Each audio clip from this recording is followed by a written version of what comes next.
But we went on after them. And of course we only had that one gold outfit. You can almost hear Patti LaBelle's voice as she remembers the night. Another girl group had already hit the stage wearing the exact same shimmering costumes. It looked like we were copying them, she once recalled, half joking that she wanted to slap the woman who stepped out in the look she knew Patti's group had planned. One outfit, one chance. And in a business built on image, that kind of move didn't feel like coincidence. It felt like a shot. That was the music world Patti survived. A world of quiet sabotage and louder egos where even a dress could turn into a weapon. Yet, in the same breath, Patti could turn and offer pure reverence. Speaking about Dionne Warwick, she once said there was no other voice like hers, that Dionne had carved out a tiny, unreachable space in music that no one else could ever step into. No one could sound like Dionne. No one could sound like Aretha. No one could sound like Patti. But what if I told you that 10 of the most legendary black female singers, women praised as saints, icons, and untouchable divas, were surrounded by private romances and hidden entanglements so intense that the industry spent decades making sure those stories stayed off the record? What if the same world that worshipped them on stage quietly erased the chapters that didn't fit the poster? Because Patti LaBelle didn't just outlast the golden age of soul and R&B, she moved through it like a witness with a front-row seat. She lived through the scandals, the backdoor rivalries, the forbidden late-night visits, and the whispered confessions that never made it into any official biography. Behind every spotlight was a hotel door that shut softly at 3 a.m. Behind every flawless performance was someone in the wings that the public never saw. And behind every perfect smile at an award show was a story that could have cracked careers wide open if it ever slipped into the wrong hands. Some of these stories were documented police reports, court filings, tabloid covers that never went away. Others existed only as murmurs traded in dressing rooms, tour buses, and smoky after-parties. But they all had one thing in common. Patti LaBelle was there. She heard the arguments through thin hotel walls. She saw who slipped into whose limo after the cameras were gone. She watched women she admired hold themselves together on stage while their personal lives fell apart off it. And she did what survivors do in a dangerous system. She remembered. So tonight, we're opening a file the industry hoped you'd never read. Once you hear what's inside, you may never look at some of these women the same way again. We begin with the one no one ever wanted to question, Aretha Franklin, the woman the world set on a throne as the Queen of Soul. To millions, she was the embodiment of strength. The gospel roots, the regal fur coats, the demand for respect that became the soundtrack for an entire generation. But the truth is that for years, Aretha was living in two different worlds. The public saw one queen, the private circle saw another woman entirely. To understand how deep that split went, you have to go back to March 1967, the night after she recorded Respect. The song that would become an anthem for independence and power was born in a moment when Aretha herself was anything but free. That same period, she was married to Ted White, a man whose temper would later become a matter of public record. Reports from Detroit police at the time described an incident outside the 20 Grand Club, a famous nightlife spot in the city. According to those accounts, Ted allegedly became jealous after seeing Aretha talking with another male musician. Voices rose. Tension escalated. Witnesses recalled a shaken Aretha leaving the scene in tears, refusing to file a formal report. For many people on the inside, this was the first undeniable sign that the Queen of Soul was fighting private battles that didn't match the empowering lyrics pouring out of her mouth in the studio. On stage, her voice was unbreakable. Off stage, she was trying to survive a love that was unraveling in front of people who were paid to act like they saw nothing. And that was only one layer of the silence surrounding her. Throughout the 1,970 seconds and 1,980 seconds, there were constant whispers about Aretha's personal life. It was said that she formed deep emotional connections with collaborators, people who spent long nights in the studio helping her build the sound that would define her legacy. Some people claimed those bonds crossed the line into romance. Others insisted they were just friendships that looked like more to outsiders desperate for gossip. What is certain is that Aretha guarded her private relationships fiercely. There were no public confirmations, no tabloid tell-alls, no easy answers, just closed doors and speculation that never quite died.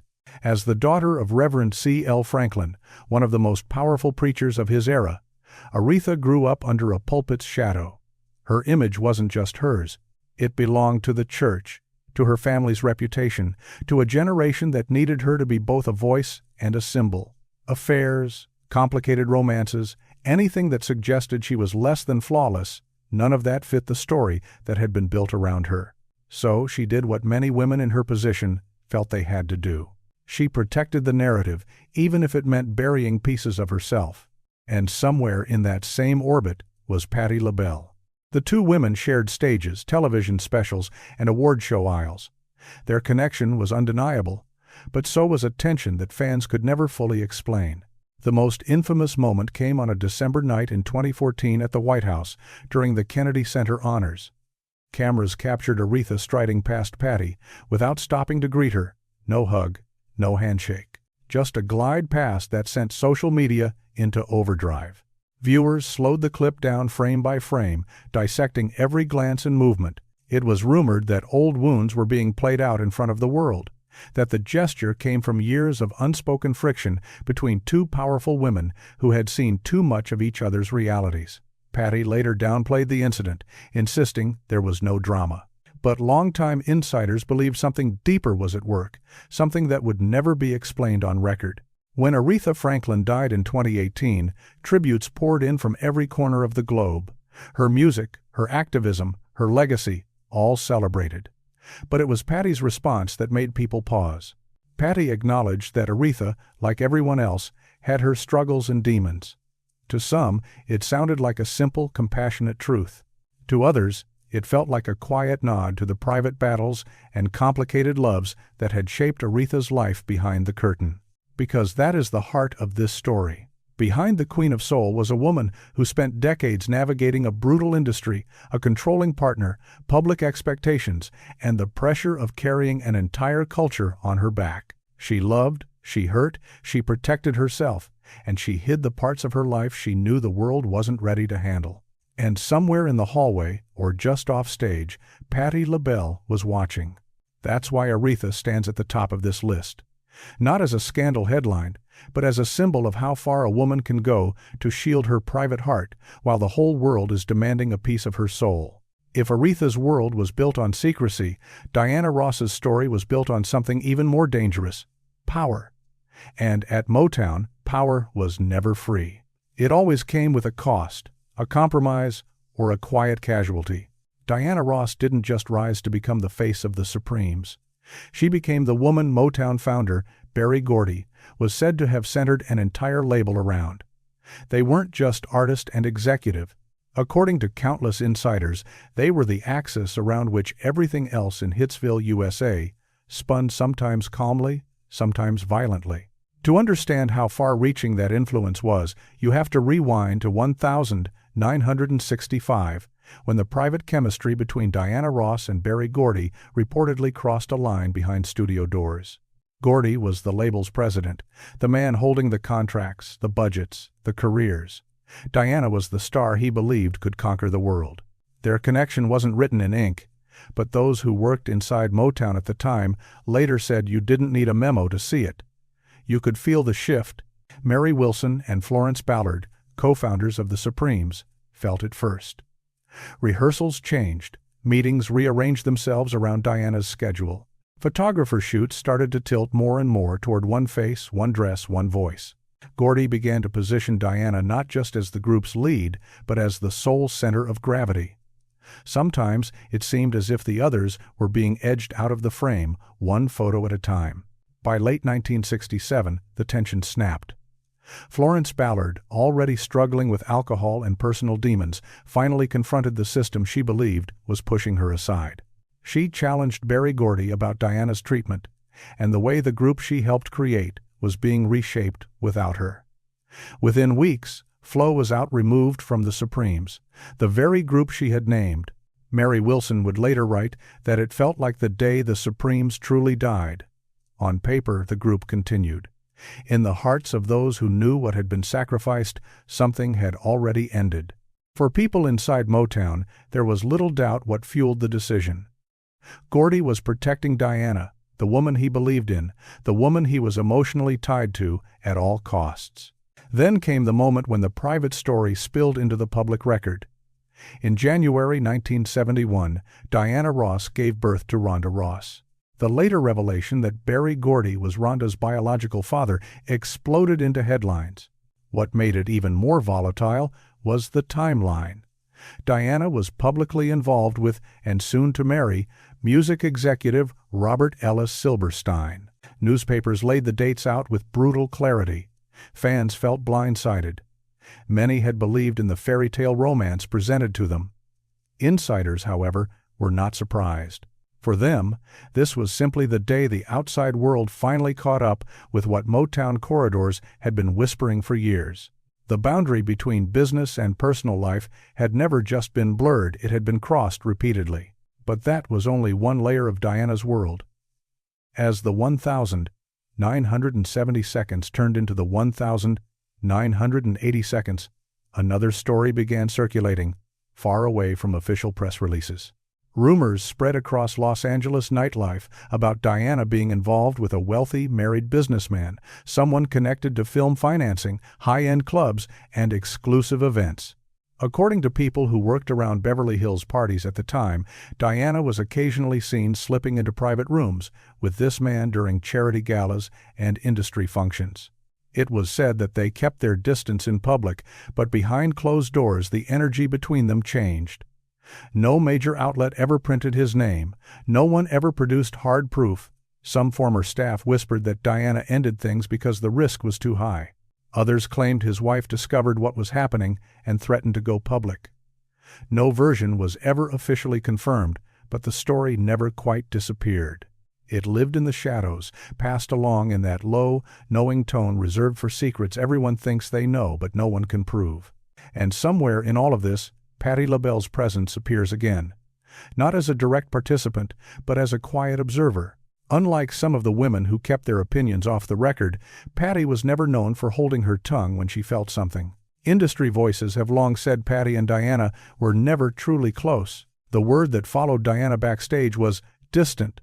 A woman fiercely committed to her image, careful with her access, demanding excellence on her terms. When Patti once described Diana as a complicated woman, it was a small sentence, but it echoed loudly. Fans immediately started connecting the dots, wondering if Patti was hinting at more than just personality. Some believed she was alluding to Diana's private entanglements, the choices she had to make to stay on top in a world built and controlled by powerful men. Patti never explained the remark. She didn't have to. The suggestion alone sent people digging back through Motown history, looking for the stories that never made it into official documentaries. What emerges from all these overlapping accounts isn't a cartoon villain or a simple victim. It's something far more unsettling. A woman navigating a system where love, power, and survival were constantly intertwined.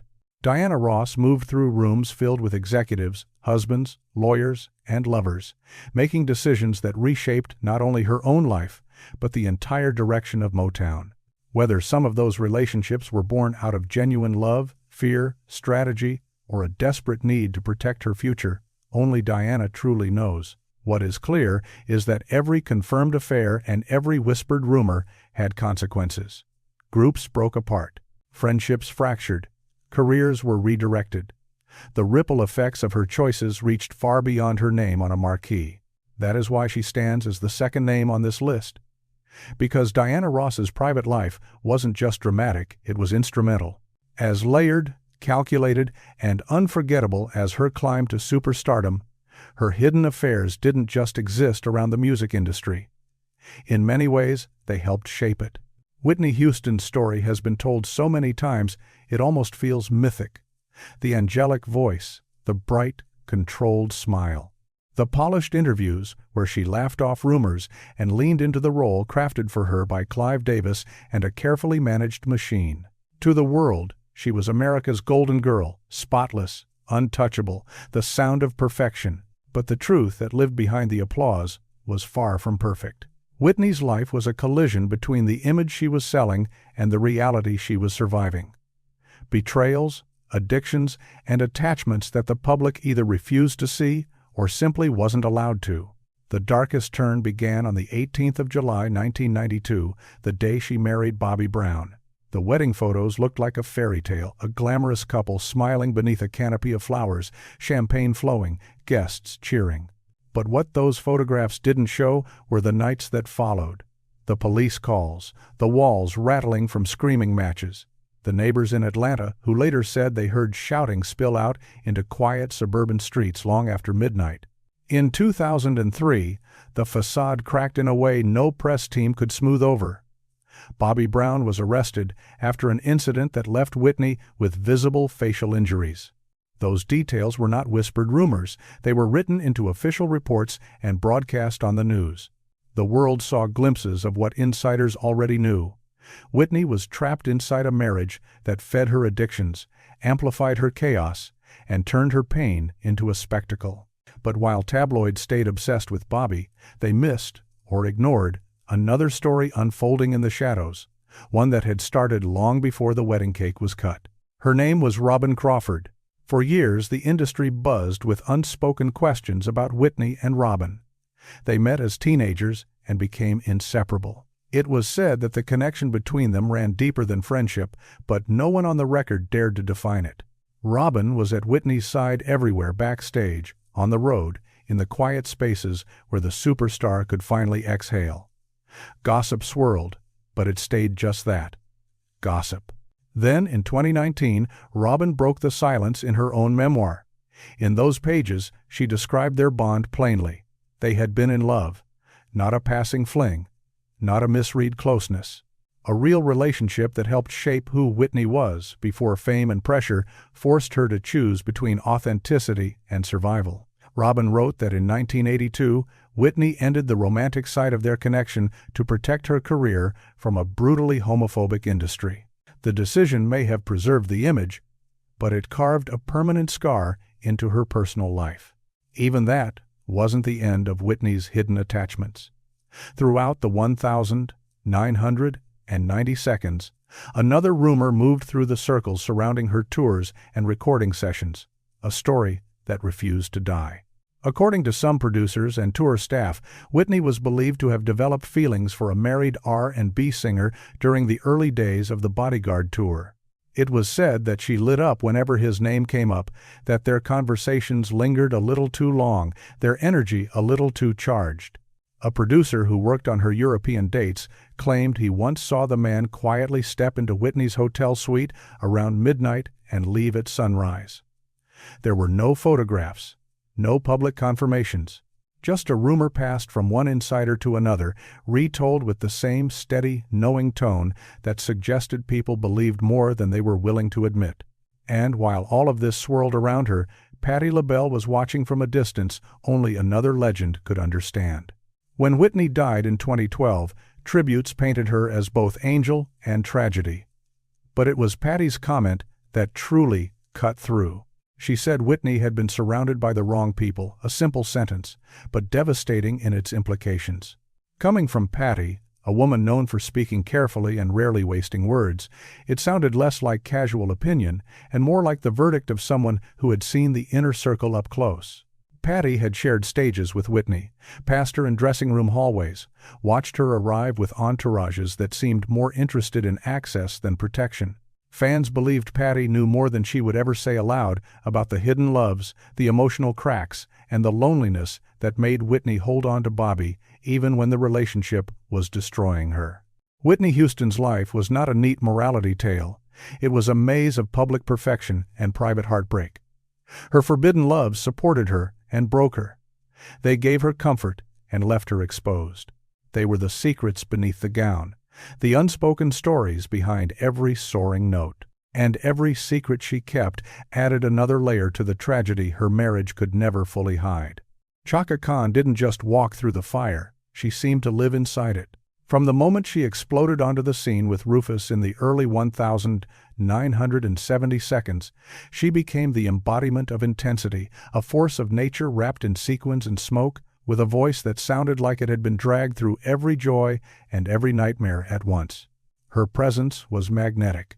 Her reputation was dangerous. And her love life, much like her music, refused to stay within any safe limits.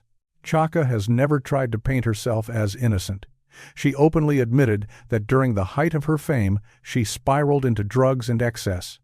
Cocaine, alcohol, sleeping pills.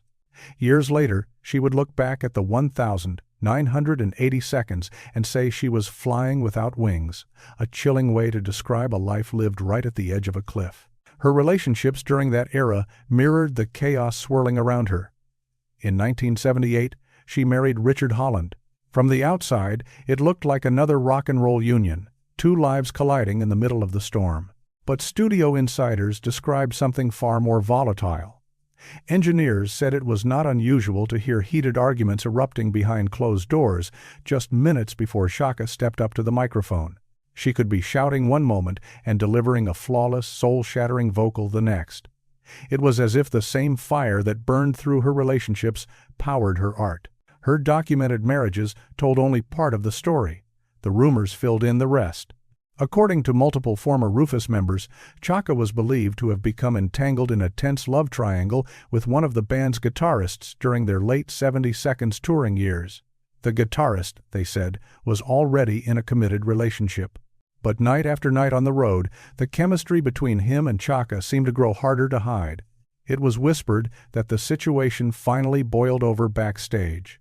One account claimed the guitarist's partner confronted a female member of the tour crew, convinced she was part of whatever was happening behind the scenes. The confrontation reportedly escalated into a physical altercation, shouting, pushing, chaos in the narrow hallway behind the stage. No police were called. No official statement was made. But everyone who said they were there remembered the tension that hung in the air afterward, thick and unspoken. Love wasn't the only thing that turned into a battlefield around Chaka. Her rivalries, especially with other musicians, became part of her legend.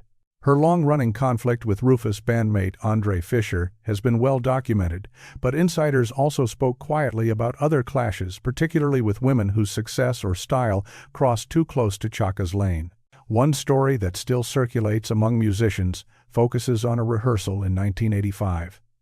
It was said that Chaka suddenly walked out, furious, after accusing another female vocalist of stealing her sound. People in the room claimed the argument started with a simple musical suggestion and spiraled into something much more personal. Chaka allegedly left the session, the door slamming hard enough to rattle the equipment. No cameras, no official record, just the memory of a woman who refused to share space with anyone she thought was infringing on what she had bled to create. And then there was Patti LaBelle. Unlike some artists who kept their opinions soft and diplomatic, Patti had a reputation for telling the truth as she saw it, even when that truth came wrapped in affection. When asked about Chaka in an interview fans still reference, Patti chose her words carefully. She said Chaka loved hard. On the surface, it sounded simple, almost tender. But everyone who knew Chaka's history understood the code. Loved hard meant love that came like a storm, love that broke down doors, broke up sessions, and broke hearts, love that blurred the line between passion and self-destruction. Patti's comment was not an insult. It was a diagnosis from someone who had watched the same pattern replay itself over and over in green rooms, hotel hallways, and backstage corridors.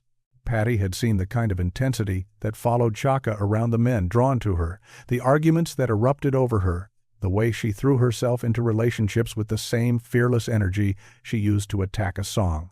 Behind the glamour and the legendary high notes, Chaka Khan was a woman whose love life mirrored the music she made. Bold, raw, and completely unwilling to behave. Her affairs and entanglements shaped her art, fueled her rivalries, and made her one of the most compelling and unpredictable figures in soul history. She didn't tiptoe around desire. She ran straight into it, even when it burned her. And somewhere nearby, watching another brilliant woman pay the price for loving too hard in an unforgiving industry, Patti LaBelle took note, adding another name, another story, to the mental archive she never forgot. Mary J. Blige has always been brutally honest in her music, almost to the point of bleeding on the track. Every album felt like a confession, every hook a wound she refused to hide. But as revealing as her songs were, the truth of her personal life in the 1990 seconds and early 2000s was even darker than what she dared to put on a record. During the era when Mary became the defining voice of hip-hop soul, she was also moving through one of the most destructive chapters of her life. Addiction, unresolved trauma, and a series of complicated relationships wrapped around her like chains. On the outside, she was building a legacy. On the inside, she was barely holding herself together. The public caught glimpses of the chaos but never saw the full picture. There were interviews where Mary showed up looking exhausted, hiding behind oversized sunglasses, speaking slowly, her voice trembling at the edges as if she were fighting back emotions the cameras weren't supposed to catch. There were tours abruptly cut short, fans left with vague explanations about exhaustion and health issues. Magazine covers showed a woman who looked like she hadn't slept in days, her eyes carrying stories the headlines never told. Everything came crashing into the open in 2016 when Mary filed for divorce from her husband and manager, Kendu Isaacs.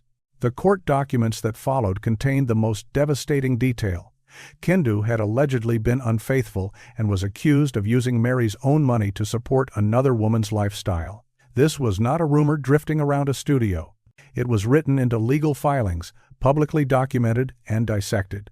For a woman who had already survived more heartbreak than most people could imagine, it was another knife to the chest. But the divorce was only the newest chapter in a much longer story. During Mary's lowest years, particularly between 1999 and 2003, when fame and addiction were colliding in the most violent way, whispers moved through the industry about a brief, unspoken romance. According to people who worked in studios in New York and Atlanta, it was said that Mary formed a quiet bond with an older rapper, a respected legend in the game, someone she leaned on emotionally while still tangled in another relationship. The story was never confirmed by either party. No one went on record, no photographs surfaced. But producers who were around her during those sessions later said the same thing in their own words. Mary was searching for love anywhere she thought it might exist. She was desperate for safety in a world that had never really given her any. One former manager recalled a night in 2001 during the recording of her No More Drama album, the project that would come to symbolize her attempt to claw her way out of the darkness. Mary had been in the vocal booth trying to finish a song about betrayal. Her voice kept cracking, not from lack of talent, but from emotion. She was crying between takes, wiping her face, trying again. When she finally walked out of the booth, drained and silent, there was a man waiting for her in the dim studio hallway. Someone she wasn't officially dating. According to that account, the two shared a quick, quiet embrace, not wild, not showy, but the kind of hug that looked like a lifeline. They released each other as soon as they realized other eyes were on them. No one ever publicly named the man, but everyone present remembered the moment. It felt less like a scandal and more like watching a woman cling to the only comfort she could find. Through all of this, Patti LaBelle remained one of the rare women in the industry who could talk to Mary without judgment or agenda. Patti often said that Mary reminded her of a younger version of herself, raw, emotional, gifted, and surrounded by people who didn't always have her best interests at heart. Patti knew what it meant to love the wrong people while trying to survive the spotlight. When Mary's divorce became public and the details started spilling through the media, Patti reportedly told friends, "Mary deserves peace. She's survived too much already." It wasn't a flashy quote for cameras. It sounded more like a quiet prayer from someone who recognized every stage of the pain. The truth is this: Mary J. Blige's affairs were never glamorous tabloid entertainment. They were survival mechanisms in a world that kept breaking her. During her darkest years, she loved recklessly, trusted blindly, and paid for it in shattered trust and deep scars. But out of that suffering came the music that not only kept her alive, but also saved an entire generation of listeners who heard their own pain in her voice. Her lowest points gave birth to songs that felt like therapy sessions the world was invited to witness. And while the affairs and private entanglements nearly destroyed her, they also fueled the honesty that made Mary J. Blige not just a star, but a lifeline. Gladys Knight built a public image on elegance and composure. Her voice carried restraint, discipline, and a kind of emotional control that felt almost regal. But the woman behind the spotlighted stages was far more complicated, marked by heartbreak, financial turmoil, addiction battles, and relationships that left wounds the audience never saw.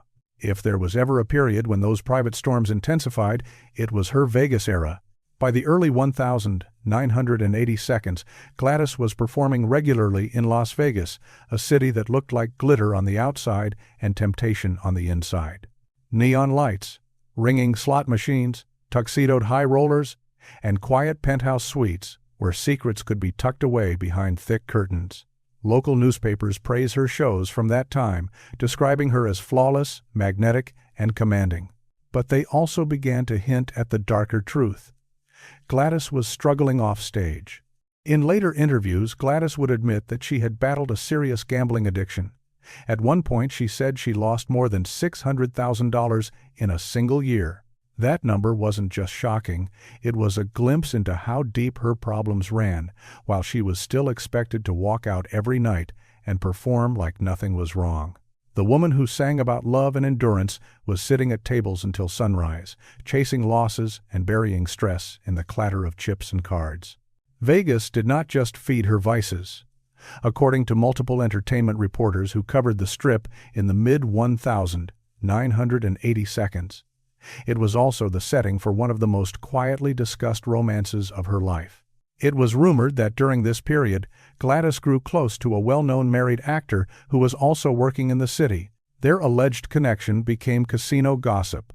Staff at certain hotels claimed they saw the two sharing late dinners in private lounges, far away from the main crowds. It was said they often stayed behind after rehearsals, talking in empty theaters long after everyone else had gone home. The way they stood together, the way they leaned in, suggested something deeper than casual friendship. None of this was ever confirmed on the record. No major outlet printed his name. No tell-all interview ever appeared. But the whispers persisted not as a wild scandal, but as a quiet, unresolved rumor that followed her name whenever old Vegas insiders started talking. One stagehand from the Flamingo Hotel later recalled a specific night in 1986. According to his account, he walked into a darkened ballroom and found Gladys and the actor sitting together in near silence, talking low. The two reportedly separated quickly when they realized someone else was in the room. They looked like they were sharing something heavy, he was said to have told others later, not flirting something deeper. To the people who knew her history, these stories were not surprising. Gladys had already endured 3 turbulent marriages. Her first, to James Newman in the 1960 seconds, unraveled under the weight of addiction and distance. Her second, to music executive Barry Hankerson, ended in a bitter split that left legal and emotional scars. Her third, to motivational speaker Les Brown in the 1990 seconds, lasted just 2 years before it too collapsed under pressure, conflicting schedules, and emotional strain. Each relationship added another layer of heartbreak to a woman who the public assumed had everything under control. On stage, she was unshakable. In her personal life, she was often hanging on by threads. And watching from just beyond the spotlight was Patti LaBelle. Patti and Gladys shared more than genre and era. They shared a battlefield. The music industry's relentless demands on black women who were expected to be strong, flawless, and grateful no matter what they were carrying. Patti often spoke of Gladys with deep admiration, but also in a way that hinted at knowledge she didn't fully share. In one interview, Patti said, "Gladys is stronger than people realize. She's survived storms you'll never know." Fans and insiders took that as more than poetic praise. It sounded like Patti acknowledging the unseen weight Gladys had carried through the Vegas years, the gambling losses, the failed marriages, and possibly a hidden romance that existed somewhere between comfort and danger. Gladys Knight's love life never burned across tabloid covers the way some stars did. Her story wasn't about flashy public scandals. It was about quiet tragedy. A woman searching for solace while balancing fame, addiction, financial pressure, and loneliness in a city built on illusions. If the Vegas rumors were true, then her secret affair wasn't just about betrayal or desire. It was about two people who found each other in the middle of their own private crises and tried to hold on to something real in a place designed to make everything feel like a mirage. She walked onto those Vegas stages every night in full control, every note in place. But offstage, in the hush of private rooms and backstage corridors, Gladys Knight was another name on Patti LaBelle's invisible list, another legendary woman fighting battles the crowd was never meant to see. Anita Baker's voice could quiet a crowded room. One note, and everything else seemed to blur out of focus. Smooth, velvet, untouchable. But behind that calm, honeyed tone was a life that looked nothing like the record she made. Her real story was not a quiet storm. It was a full-blown hurricane moving just beneath the surface of every love song, every ballad, every polished television performance. Through the 1,980 seconds and early 1,990 seconds, Anita became the defining sound of quiet storm, R&B. The album sold. The awards stacked up. The image looked controlled and serene. But while the public imagined candlelight and slow dances, Anita was fighting